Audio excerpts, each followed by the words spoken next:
Okay, well, here's the problem, okay, is that we train our brains to do things, and then we're surprised when they do. Okay, when you go to sleep at night, if you take your day with you, you're not going to get to bed, okay, because you're still processing information. You're breaking the training of sleep cycles. Okay, when you go to bed, lie down in bed, turn the lights out, turn the television off, and you will go to sleep. Okay, it's that simple. If you keep yourself up with a radio, if you keep yourself up with a nightlight, if you keep yourself up with your telephone or the television, then you're going to train your brain not to sleep when it's supposed to, and it will not awaken when it should. This leads to certain changes hormonally, which in turn lead to anxiety. So you can make somebody crazy. Okay, you can make yourself crazy simply by denying yourself or denying somebody else of sleep. During the Korean War, that was our first experience with something called the Chinese water torture. And what you did was you took your victim, you took your interrogatee, lied them down, and dropped just a simple drop of water onto the forehead and walked away. You didn't have to do anything more. They couldn't sleep, couldn't focus, and every drop of water was like being hit with a sledgehammer. And after 2 or 3 days of this, they would convince you that they were, in fact, they were Mao Zedong himself, okay? And that's the way the thing went. That was the lesson learned in the Korean War, and that's the lesson that we seem to learn every day. So if we allow ourselves not to sleep, anxiety will occur. So we watch the evening news. Great time to watch the news, bad time to get to bed. So what I have my patients do after the initial, gee, let's shake you up, the etch-a-sketch moment, is we try to reestablish a normal sleep cycle. How do you do this? Well, you can do it with the antidepressants. If your doctor thinks you're crazy, that's a great place to start. The way I really prefer to do it is to use neurotransmitters, one called GABA. You use that in combination with an amino acid called L-theanine, another one called 5-hydroxytryptophan, and then sprinkle a little bit of melatonin, and that'll knock just about anybody to, right out.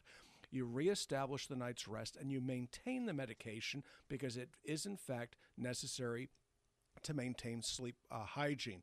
Your body will secrete less and less melatonin as you age. Well, that might be the reason why you sleep less than you used to. It is not normal for this.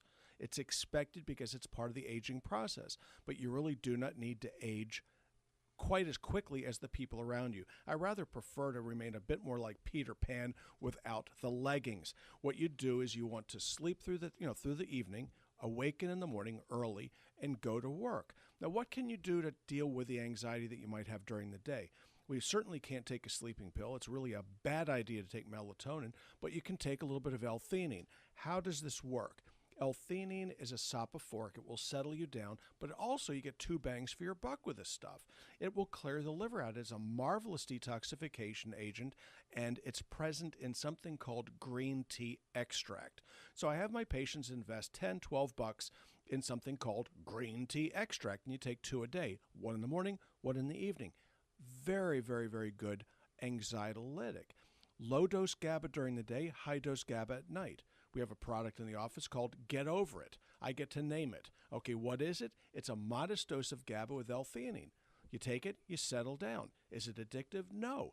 Does it work? Absolutely. People love this stuff, but it's not really useful at bedtime.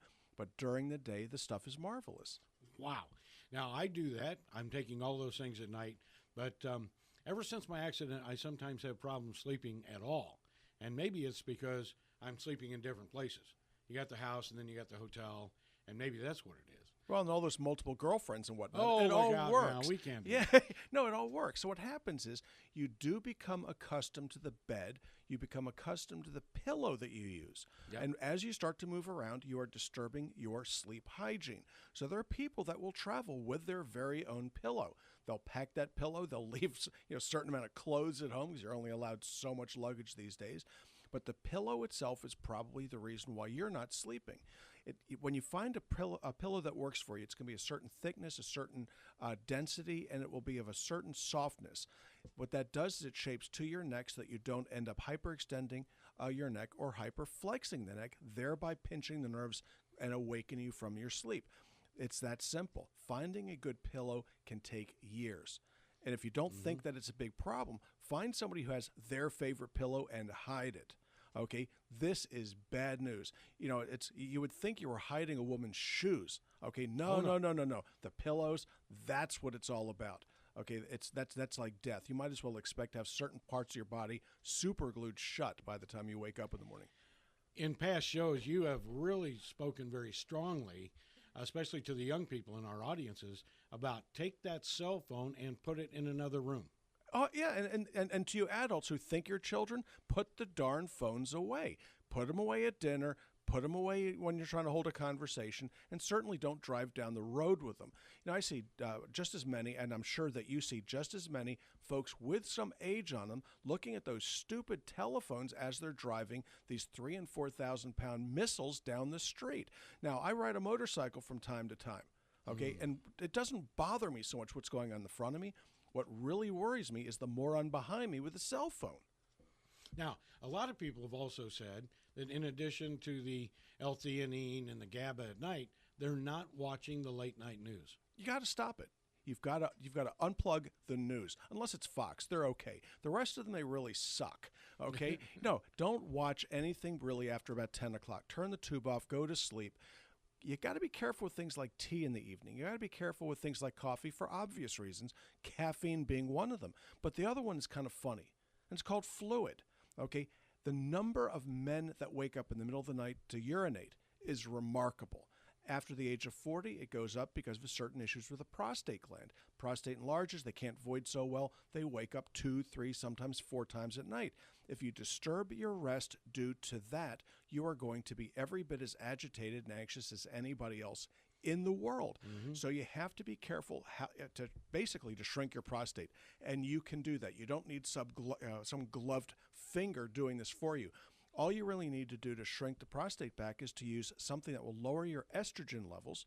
This could be silymarin, milk thistle. You can do it with diindolmethane. We have a product called Nomo-Whining that works just fine for this. But I also tend to add a blood pressure pill in very, very low concentration, low dosage. And what this stuff does is it acts as a tumor necrotic factor alpha antagonist, shrinks the prostate back, and the joke is it also acts against certain cancer cells within the prostate. Medication is called Prazosin. They give it away at Publix. You know, this stuff is very, very cheap. You start low dose with it, or you're going to find yourself face planting because it tends to cause orthostatic hypotension. So I tell my patients to take it at night, starting with very, very small doses, sit at the side of the bed, wait, count 30 seconds, stand up, wait, count 30 seconds before you proceed to the bathroom. You increase the dosages 1 milligram, 2 milligrams, 3 milligrams, 5 milligrams. By that point, the prostate starts to shrink back and you're sleeping through the night. That also helps with these anxiety issues. If you can't sleep, you're not going to feel very well rested in the morning. All right, very good. So how early in the evening should we stop consuming liquid? 6 to 8 o'clock in the evening, it's variable. We certainly should not be consuming alcohol. Now, at about 8 o'clock in the evening, you're going to void by 10 or 11 by the time you hit your bed. Okay, it's very sensible. If you can test your own system by drinking a glass of water right now and seeing how long it takes before you have to hit that commode. One other thing that needs to be mentioned, and that's alcohol in the evening.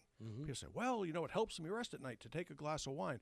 Well, the joke here, and the joke is on you, okay, is that you'll go through a mini withdrawal in about 2.5 to 3 hours. So if you have a drink of alcohol at 11 o'clock, you'll be up at 2 o'clock, wide awake, or at least agitated, because you're going through a mini withdrawal from the alcohol. It's not the same thing necessarily as going through alcoholic withdrawal, but the effect is the same.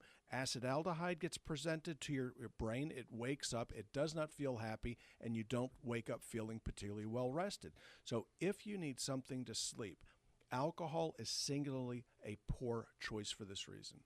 Okay, Robin, now the nutraceuticals we talked about to help you sleep, and they are over the counter, are available at the Stages of Life. That's right. They're available in our health store, which is open Monday through Thursday, 8 to 5 in Longwood. We are located at 1917 Booth Circle. That's right off of I-4 and 434. You can give us a call at 407-679-3337, or you can search us on the web at stagesoflife.net. We're also on Facebook at Stages of Life Medical Institute. All right, and again, the doctor will be back with us on the Resource Hour tomorrow.